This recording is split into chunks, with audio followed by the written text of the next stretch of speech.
আগমনী থানাৰ এছআই জোনালী দেউৰীৰ বেয়া ব্যৱহাৰত অতিষ্ঠ হৈ পৰিছে আবিয়া বিবি।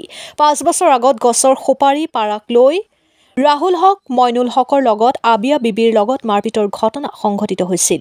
আবিয়া বিবি আগমনী থানাত এখন এজাহাৰ দাখিল কৰিছিল। এই ৫ বছৰ আগৰ ঘটনা কেন্দ্ৰ কৰি যোৱা ৫ দিন ধৰি আগত আবিয়া বিবিৰ ল'ৰাক কেৰম খেলক লৈ কেন্দ্ৰ কৰি ৰাহুল হক আৰু মইনুল হকে মাৰপিট কৰি গুৰুতৰভাৱে আহত কৰে বুলি জানিব পৰা গৈছে। লগে লগে আকৌ আবিয়া বিবি উপায়হীন হৈ আগমনী থানাত এখন এজাহাৰ দাখিল কৰে। এজাহাৰ দি ঘৰত যোৱাৰ পিছৰে পৰা ৰাহুল হক আৰু মইনুল হকে বিভিন্নভাৱে আবিয়া বিবিক আৰু তেওঁৰ ল'ৰা-ছোৱালীৰ ওপৰত অত্যাচাৰ আৰম্ভ কৰি আছে বুলি জানিব পৰা গৈছে। প্ৰাণৰ ভয়ত যোৱাকালি আগমনী থানাত উপস্থিত হৈছিল ভুক্তভোগী। কিন্তু দুখৰ বিষয়, এছআই জোনাকী দেউৰীয়ে আবিয়া বিবিক বেয়া ব্যৱহাৰ কৰি খেদাই দিয়ে বুলি মত প্ৰকাশ কৰে আবিয়া বিবিয়ে। যদি কোনোবাই ভুক্তভোগীয়ে ন্যায় বিচাৰি আৰক্ষীৰ ওচৰত আহে, সেই আৰক্ষীয়ে যদি বেয়া ব্যৱহাৰ কৰি খেদাই দিয়ে, ইয়াতকৈ আৰু দুখৰ বিষয় কি হ'ব পাৰে। আবিয়া বিবিৰ ভাষ্যমতে এছআই জোনালী দেউৰী দালালৰ হতুৱাই ধন সংগ্ৰহ কৰি আছে বুলি মত প্ৰকাশ কৰে। জানেনে কোন এই দালাল? এই দালালৰ নাম হৈছে নুটুকু আলী। আবিয়া বিবি থানাৰ পৰা বাহিৰ হোৱাৰ লগে লগে নুটুকু দালালে আবিয়া বিবিৰ পৰা 10,000 টকাৰ ডিমাণ্ড কৰিছে আৰু কৈছে যে 10,000 টকা দিলে এছআই জোনালী দেউৰীয়ে অপৰাধীক ধৰি আনি জেললৈ পঠাব বুলি।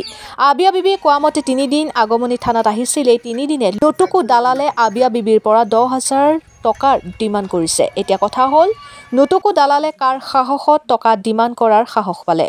এতিয়া প্ৰশ্ন উদয় হয়, এছআই জোনালী দেউৰী নিজে টকা ঘোচ ল'ব নোৱাৰি দালালৰ দ্বাৰা সংগ্ৰহ কৰি আছে নেকি ঘোচৰ টকা?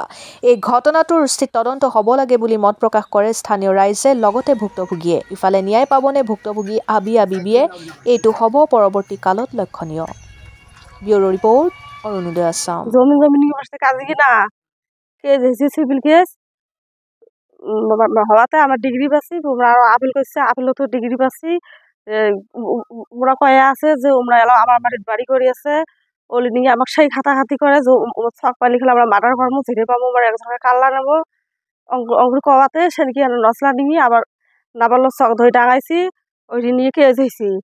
কেসির মধ্যে আমরা পেয়েছি যে কিছু দিয়ে আসছি, পুলিশ একদিন আসছি, আসি আর পুলিশ আসে নাকি না এসে পরে মুই আজকে গেছি।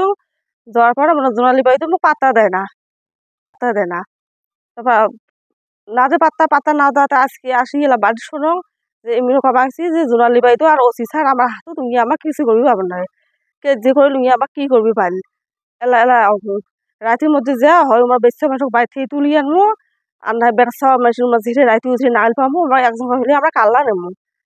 বেটা ছাগলি শিখি দেয় বেচা হলে যেগুলো তোমরা কাজে কি না গায়া তোমরা যা ধরবেন, তারপরে আমরা বেটা ছাগলি আছি। আর মইনুল আর রাহুল আর এমরা তো আমার রাত দিন 24 ঘন্টা ছাগলের মতন করে গাইল পাই থাকে, না খাস্তা ভাষা, তা আমরা কিছু কইনি। যদি আমরা কবার যাই তা আমার হেরে আসে বাড়ি আসি ডাংবা জেননি, মানে আমার সেই গাছ আমার তো লোক মেলা, আমার লোক নাই, মানে আমার লোক আছে, আমরা ওমরা একজন হইলো আমরা ওমরা কাল্লা নেবো।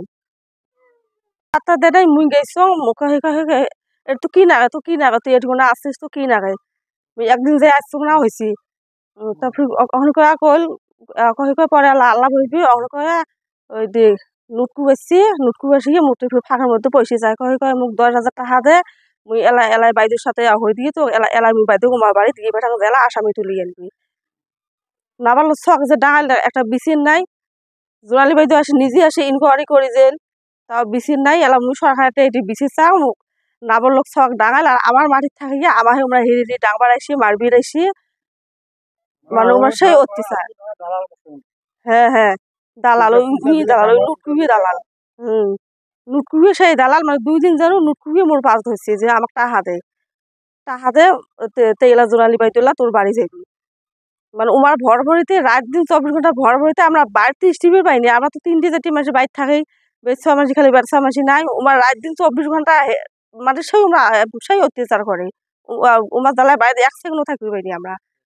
তখন এসপি স্যারক মুই জানাইছো এটি তদন্ত হয়ে মুই এসপি স্যারটি মুই বিশেষ চাং, সরকারটি মুই বিশেষ চাং। এটি না আমার জমিনত বাড়ি করে এসে আমার ডাংবার এসে মারবি এসে তুলে নিয়ে যাবার চাই বেটি সরকারের কাছে এটি মুই বিশেষ চাং।